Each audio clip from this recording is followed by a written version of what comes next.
నమస్తే. ఈరోజు మనం ఒక అద్భుతమైన టాపిక్ డీకోడ్ చేయబోతున్నాం.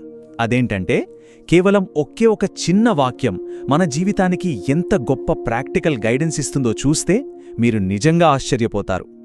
ఇదేదో భాషకు సంబంధించిన బోరింగ్ క్లాస్ కాదు సుమా. మన లైఫ్ జర్నీని మనం చూసే విధానాన్నే పూర్తిగా మార్చేసే ఒక సూపర్ ట్యుటోరియల్ అని చెప్పొచ్చు. మరి ఇంకెందుకు ఆలస్యం, మొదలుపెట్టేద్దామా?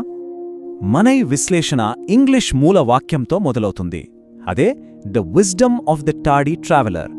పైకి వినడానికి ఇది చాలా సింపుల్ సామెతలా అనిపిస్తుంది కదూ. కానీ ఒక్కసారి ఆలోచించండి, ఈ కొద్ది ఆంగ్ల పదాల్లోనే ఒక పెద్ద జీవన రహస్యం దాగి ఉందంటే మీరు నమ్ముతారా? అవును, ఈ చిన్న వాక్యం లోపల దాగి ఉన్న లోతైన అర్థాన్ని ఇప్పుడు మనం బయటకు తీయబోతున్నాం. ఇక్కడ మనం మన సొంత మైండ్ సెట్ని, అలాగే మన సమాజపు ఆలోచనా విధానాన్ని ఒక్కసారి ప్రశ్నించుకోవాలి. అసలు ఆలస్యమంటే వైఫల్యమేనా? మనం సాధారణంగా ఎక్కడైనా లేట్ అయితే దాన్ని ఒక నెగటివ్ విషయంగానో లేదా ఒక ఘోరమైన ఓటమిగానో ఫీల్ అవుతుంటాం గదా. కానీ ఇక్కడే మన దృక్పథం మారాలి. ఆ ప్రతికూలతను ఒక అద్భుతమైన అవకాశంగా ఎలా మార్చుకోవాలో ఈ సామెత మనకు నేర్పుతుంది. ఒకసారి ఆ ఇంగ్లీష్ పదాన్ని గమనించండి. విజ్డమ్ అంటే జ్ఞానం. దీనిని ఒక ప్రయాణికుడి కోణంలో చూసినప్పుడు అదెలా అనిపిస్తుందంటే, ఏదో ప్రయాణం చేస్తూ ఉంటే దానంతటదే వచ్చే ఒక ఆధ్యాత్మిక లేదా నిష్క్రియాత్మక స్థితిలా అనిపిస్తుంది. నిజానికి నేటి ఉరుకులు పరుగుల సమాజం ఎప్పుడూ మనం ఫాస్ట్గా ఉండాలనే డిమాండ్ చేస్తుంది. ఇలాంటి టైంలో ఈ జ్ఞానమనేది ఎక్కడో గాలిలో తేలియాడే ఒక మ్యాజిక్లా అనిపిస్తుంది కదా. అయితే అసలు ట్విస్ట్ ఇక్కడే ఉంది. ఈ సామెత తాలూకు తెలుగు అనువాదం అసలు ఈ విశ్లేషణ స్వభావాన్నే పూర్తిగా మార్చేస్తుంది. అదేంటంటే ఆలస్యం చేసిన వ్యక్తి నేర్చుకున్న పాఠం. ఇది కేవలం ఒక మామూలు పదబంధం కాదు, మన కళ్లకు కట్టినట్లు కనిపించే ఒక పవర్ఫుల్ పిక్చర్. ఇంగ్లీష్లో ఉన్న ఆ నైరూప్య భావనకు మన తెలుగు వాక్యానికి మధ్య ఉన్న తేడా ఏంటో ఇక్కడ చాలా స్పష్టంగా తెలుస్తోంది కదా. దీన్ని కొంచెం లోతుగా విడదీసి చూద్దాం. ఇంగ్లీష్లోని విజ్డమ్ అనే ఒక గాల్లో ఉండే భావన కాస్త మన తెలుగులోకి వచ్చేసరికి కష్టపడి నేర్చుకున్న ఒక నిర్దిష్టమైన స్పష్టమైన పాఠంగా మారిపోయింది. అంటే ఆ జ్ఞానం ఎక్కడ్నుంచో గాల్లోంచి ఊడిపడలేదు, ఒక వ్యక్తి చేసిన ఆలస్యం వల్ల వచ్చిన రియల్ లైఫ్ ఎక్స్పీరియన్స్ నుండి పుట్టిందని ఇది చాలా క్లియర్గా చెప్తోంది.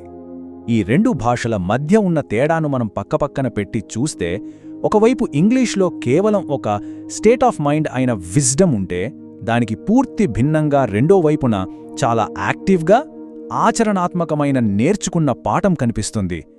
మన తెలుగు వాక్యంలో ఉన్న ఈ యాక్టివ్ నేచర్ దీన్ని ఒక గొప్ప లెసన్ లాగా మనకు ప్రెజెంట్ చేస్తుంది. సో ఇక్కడ మనం క్యాచ్ చేయాల్సిన ముఖ్యమైన విషయాలు 3 ఉన్నాయి. 1, ఆలస్యం అనేది నిరాశ కాదు, అది ఒక యాక్టివ్ స్టేట్.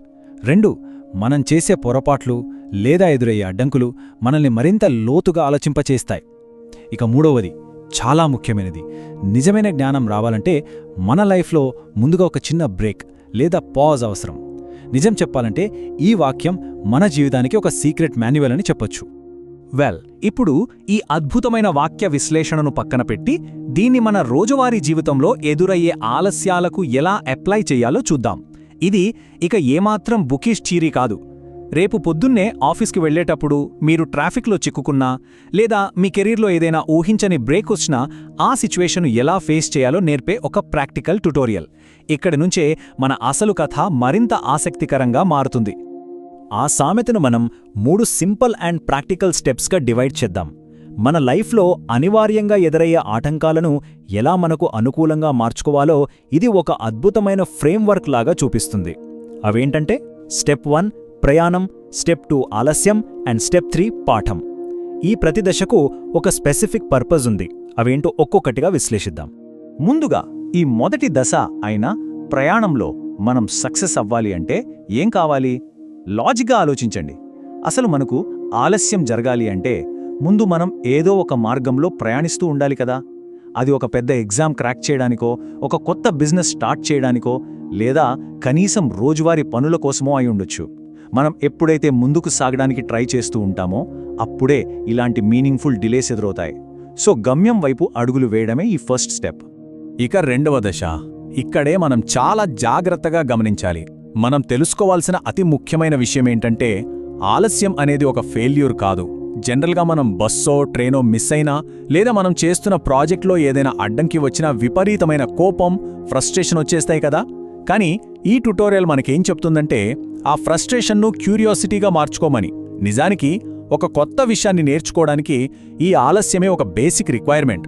దాన్ని ఒక ఓటమిగా కాకుండా ఆపర్చునిటీగా స్వీకరించాలి. ఇక ఈ ప్రాసెస్లో మూడవ మరియు ఫైనల్ స్టెప్ అదే పాఠం గ్రహించడం.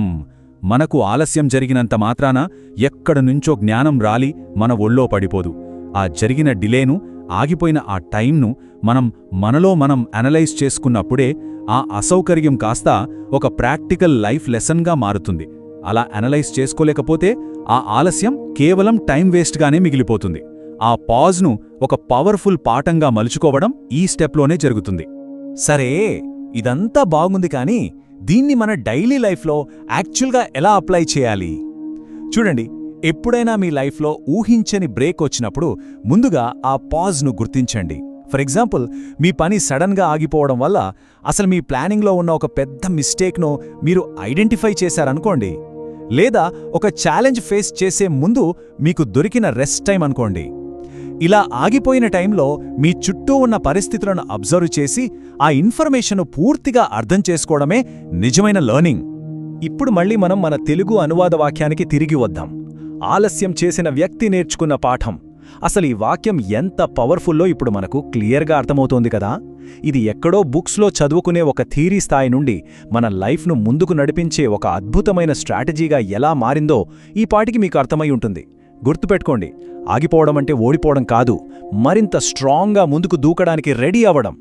ఇక ముగించే ముందు మిమ్మల్ని ఒక ఆలోచింపజేసే ప్రశ్న అడగాలనుకుంటున్నాను.